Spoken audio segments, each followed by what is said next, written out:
Проценките на државниот врв и на разузнавачките служби се дека Северна Македонија се уште е мета на бранот дезинформации кој во последниот период силно го зафати целиот регион на Западен Балкан.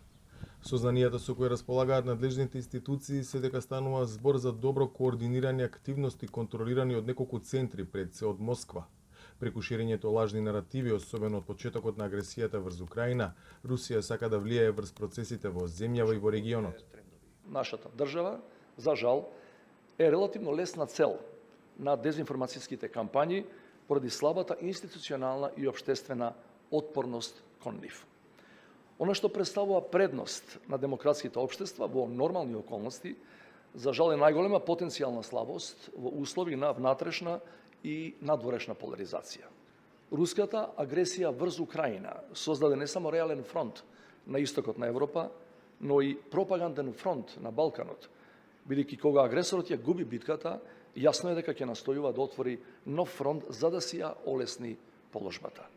Не смееме да ги игнорираме индициите дека зад проблемот со нашите евроинтеграции или зад тензиите во Косово и во Босна и Херцеговина, покрај објективните прашања и проблеми кои не се решени, има и голема количина на дезинформации и така наречено непријателско поттикнување. Една од клучните алатки кои Кремљ ги користи на Западниот Балкан е историјата. Токму играњето на оваа карта, како што велат од разузнавачката заедница, е темелот на руската хибридна стратегија за регионот. За остварување на целта се користат сите елементи во општеството, од црквата до медиумите.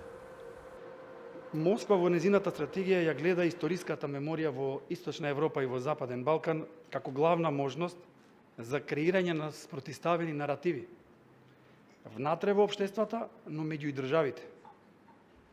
Преку манипулативна селекција на историски факти бевме сведоци во изминатиот период. И ние самите бевме жртва на тоа. Тоа има за цел да влијае врз политичките одлуки во земјите во регионот. Преку притисокот кој би произлегол од емотивни реакции кај граѓаните, но мора да бидеме искрени и кај политичарите, поврзани со историски отворените прашања. Бевме сведоци во изминатиот период. Кремљ ги користи своите дипломатски капацитети во регионот за да ги контролира и насочува алатките кои што помагаат во пропаганда, во дезинформации, во лажни вести, во делување во јавност, се мисли на невладиниот сектор, црковниот клер во поново време, политички субјекти, новинари, медиуми, интернет портали и лица со влијание на социјални мрежи или така наречени аватари.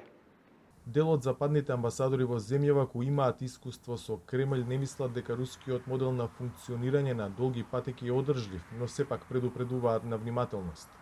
I've lived many years in that country. I know them quite well. Многу години живеев во Русија, добро ги познавам русите. Тоа е земја која има економија колку Холандија и Белгија заедно. Има население кое се намалува и кое има за 10 години покус животен век од нас. Нема иновации и живее од продажба на производи кои се во рацете на неколкумина, блиски до човекот кого нема да го именува. Тоа не е одржлив модел и не мислам дека треба многу од нив да стравуваме.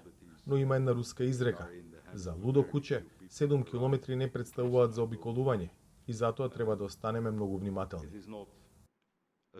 Како начин за земјава да се справи со дезинформациите се предлагаат низа мерки што треба да се опфатат во една долгорочна стратегија, како сериозно инвестирање во медиумската писменост во рамките на образовниот систем, поголема транспарентност на институциите, политичка одговорност и отчетност кон граѓаните, враќање на довербата во институциите преку ефикасна борба против корупцијата.